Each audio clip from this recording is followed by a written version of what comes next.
Have you ever found yourself in a full-on argument with your toaster? Or, been completely stumped by a door? Well, today we're diving into Don Norman's incredible book, The Design of Everyday Things, to figure out exactly why the stuff we use every single day can be so maddening. And here's a spoiler, it's almost never your fault. So somebody actually said this about a digital watch, and it just perfectly captures that feeling we've all had, right? But the best part, the real irony? A tech founder, a guy with 2 degrees from MIT, once admitted he couldn't even figure out how to use the microwave at his own company. So yeah, the problem isn't us, it's the design.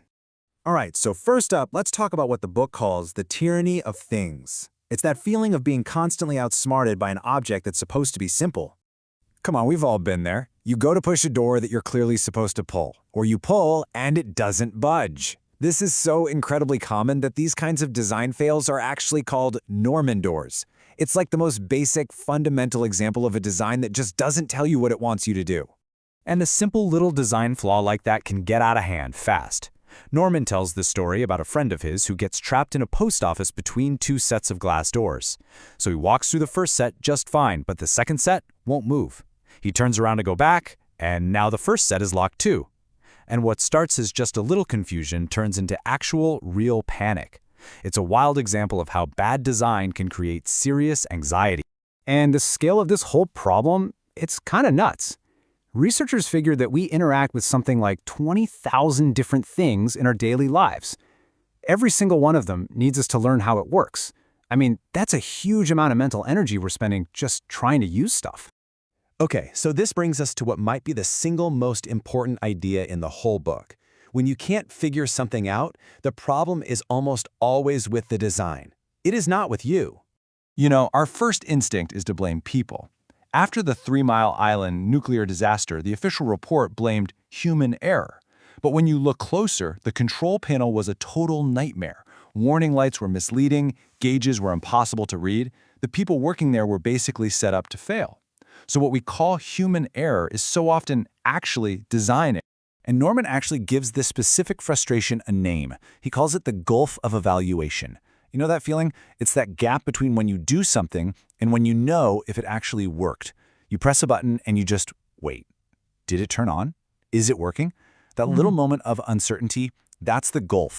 So picture this. A speaker at a big conference hits play on a VCR to show a video, and nothing. So a technician comes up, fiddles with it, still nothing. Then a second one, a third. They're checking all the cables, the power, everything. And you know what the problem was? There was no tape in the machine. The VCR gave 0 clues about what was going on inside. That is the gulf of evaluation in a nutshell. Okay, so we've diagnosed the problem pretty thoroughly. But what's the cure? Well, let's get into a couple of Norman's key principles for what makes a design actually good. So the very first principle is just visibility. A really well-designed object should practically scream at you what it does. You ought to be able to just look at it and immediately get a sense of the possibilities. The moment you start hiding features, you're just asking for confusion. Think about a modern office phone system. A call comes in, it rings a couple of times, then silence. You think, oh, no big deal, it's just forwarding to the secretary's desk. Then her phone rings, and it stops too. Turns out it's after hours. And now you hear a faint ringing from a locked office down the hall. So you're scrambling, trying to find the key, and by the time you finally get the door open, the line is dead.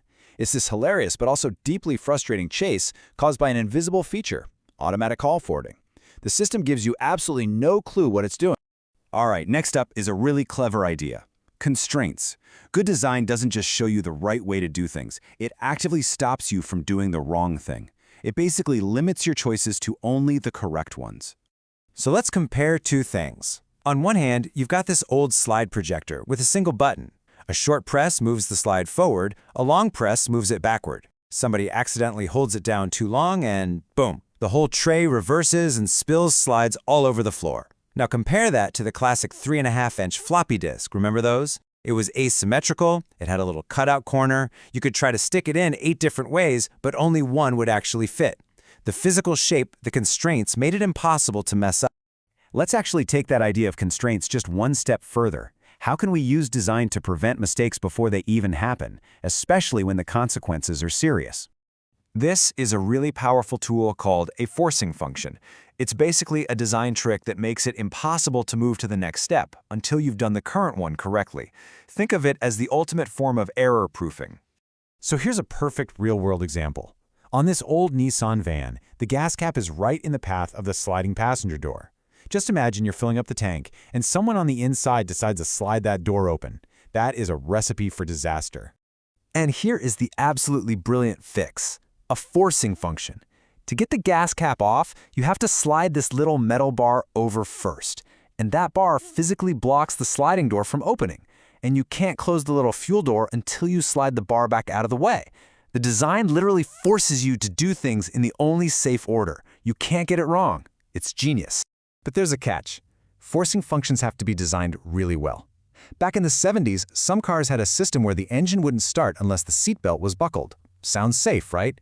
The problem was, the car couldn't tell the difference between a person and a bag of groceries on the passenger seat. It was so unbelievably annoying that people actually paid mechanics to rip the system out. So the lesson is, if a forcing function is too much of a pain, people will always find a way around it. So what does all of this actually mean for you in your everyday life? Well, understanding these simple principles basically gives you a new superpower. It's a completely different way of looking at the world around you. Seriously, it's like you now have design X-ray vision. You can see the hidden language that objects are speaking. You'll start to notice why that flat plate on a door is silently telling you to push while a big handle is begging you to pull. You'll spot all the clever tricks and all the frustrating flaws everywhere you look. You're no longer just a frustrated user, you're an insider. You're an informed critic. So I'm going to leave you with this question. Now that you're armed with this knowledge, what's the first frustrating or baffling or maybe even brilliantly designed thing you're going to spot tomorrow? Because I can promise you, once you start looking for it, you'll never be able to stop.